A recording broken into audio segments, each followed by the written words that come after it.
Oi cinéfilos, meu nome é Carolina e bem-vindos a mais um vídeo do Assista um Filme. E no vídeo de hoje eu vim falar sobre o lançamento de semana passada, que foi o filme A Baleia, estrelado pelo Brendan Fraser. O filme conta a história de Charlie, um professor que vive com obesidade severa, enfrentando diversos problemas de saúde e sendo ajudado por sua amiga enfermeira Liz. Com sua saúde piorando a cada momento e a recusa do mesmo de ir até o hospital, o professor tenta desesperadamente se reconectar com sua filha adolescente, Ellie. O filme é dirigido por Darren Aronofsky, que é popularmente conhecido por ter filmes bem esquisitos que tratam sobre obsessão, mas que ainda assim tem o seu charme, como Cisne Negro e Mãe. O roteiro do longa é baseado em uma peça escrita por Samuel G. Hunt, que aqui também assina o roteiro, e ele traz uma história que trata sobre culpa, arrependimentos, traumas e suas consequências, religião e o perdão. O filme tem dividido opiniões entre aqueles que acharam a premissa e a temática do filme extremamente absurda e outros que se emocionaram com o filme, e eu tenho que dizer que eu tô do lado das pessoas que se emocionaram com o filme. As críticas, porém, são extremamente válidas, já que elas criticam a forma como o diretor em diversos momentos coloca o Charlie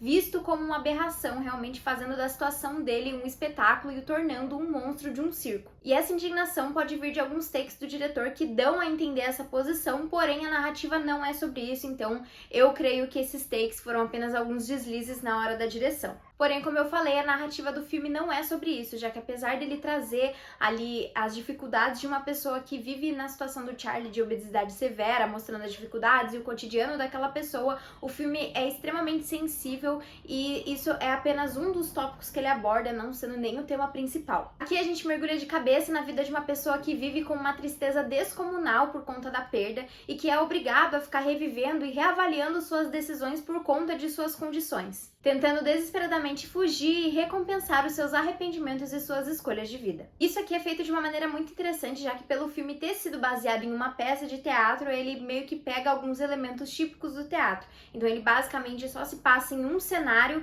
e meio que o personagem principal fica ali parado durante o filme inteiro, enquanto outros personagens vêm e vão. O que passa para os espectadores uma sensação de angústia, já que apesar daquele protagonista querer reparar os seus erros, ele depende muito dos outros e que os outros venham até ele. De certa forma, ele tá preso dentro daquele apartamento. Nesse sentido, a direção do filme, apesar de seus deslizes, é extremamente impressionante. O filme foi gravado com uma tela quase quadrada, assim conseguindo passar a claustrofobia que aquele protagonista vive para os espectadores. Outra coisa interessante dentro do filme é como a tristeza e a dor são ressaltados. Então a gente tem um apartamento ali do Charlie com pouca iluminação e com muitas coisas espalhadas, e a chuva também é um elemento quase que constante durante a narrativa inteira do filme. Sendo pelo barulho da chuva ou até mesmo mostrando as gotas e a tempestade que estava ocorrendo ali, essa chuva acompanha a gente do começo até o fim, realmente conseguindo passar toda a tristeza e o vazio que o Charlie vive. O filme também toca em outros temas importantes como a sexualidade e os preconceitos, e isso é visto de uma maneira mais ressaltada na relação que o Charlie tem com um menino missionário que passa a visitá-lo. Além disso, o filme também aborda muito a questão do tempo e a sua passagem, já que ele basicamente, apesar de muito lento,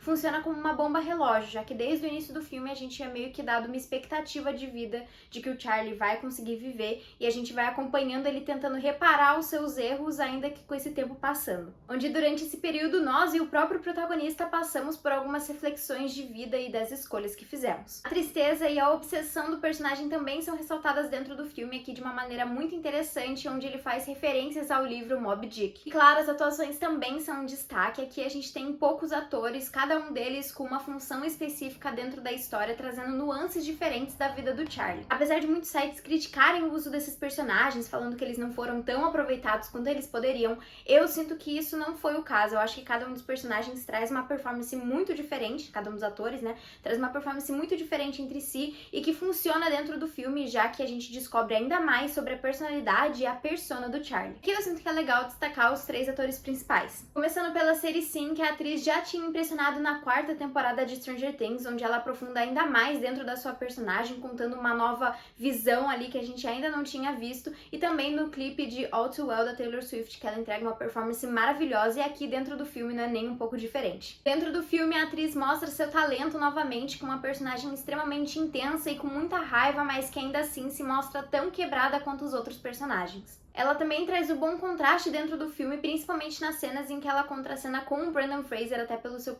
personagem do Brendan Fraser ser um pouco mais calmo, e é aqui que a gente consegue ver toda a raiva que ela tem contra o pai dela. Hong Chau interpreta a Lisa, enfermeira e amiga de Charlie, e aqui ela traz uma performance extremamente sensível e muito grandiosa. A atriz traz a performance de uma pessoa que é extremamente preocupada com o Charlie, mas sabe que não consegue mover montanhas, embora ela quisesse muito, para conseguir ajudar o seu amigo. É muito legal ver que a gente tem a visão de uma pessoa que é um profissional da saúde, então a gente tem toda a visão mais técnica da coisa, com ela alertando o Charlie, mas ainda assim a gente vê o lado dela humano, já que apesar de tudo isso, ela ainda assim é amiga do Charlie e sabe que nem tudo é possível. A atriz foi indicada para a categoria de melhor atriz coadjuvante, embora ela não tenha tantas chances assim dentro da categoria, a sua indicação foi mais que merecida. Finalizando as atuações, então, falando sobre ele e o Brendan Fraser. O fato é que o filme não seria o que ele é se não fosse pela atuação e a presença do Brendan Fraser. Eu vi poucos filmes do ator e a grande parte dos que eu vi não foram filmes que são tão aprofundados e tão dramáticos quanto esse,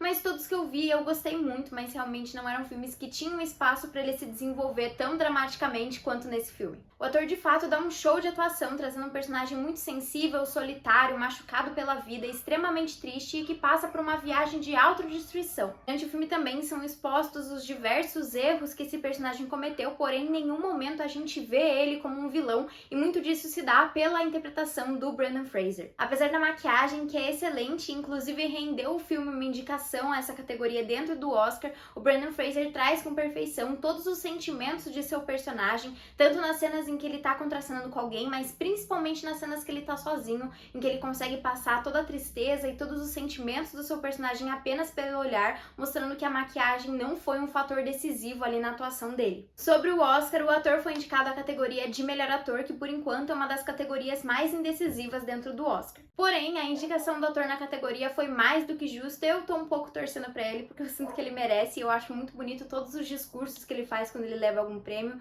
e eu acho que a atuação dele foi, de fato, extraordinária. A Baleia é um filme extremamente sofrido e muito dolorido, que ainda assim consegue fazer o espectador refletir em diversos momentos junto com seu protagonista. Apesar de suas controvérsias, o filme é ainda assim muito bonito e emocionante. Vou falar que eu chorei muito no final dele, porque eu achei que foi um filme que retratou perfeitamente essa questão do tempo e dos arrependimentos de vida, ainda mais vendo assim. Foi um filme que eu saí pensando, foi um filme que eu pensei durante enquanto eu tava assistindo ele, e vai ser um filme que vai ficar comigo por muito mais tempo.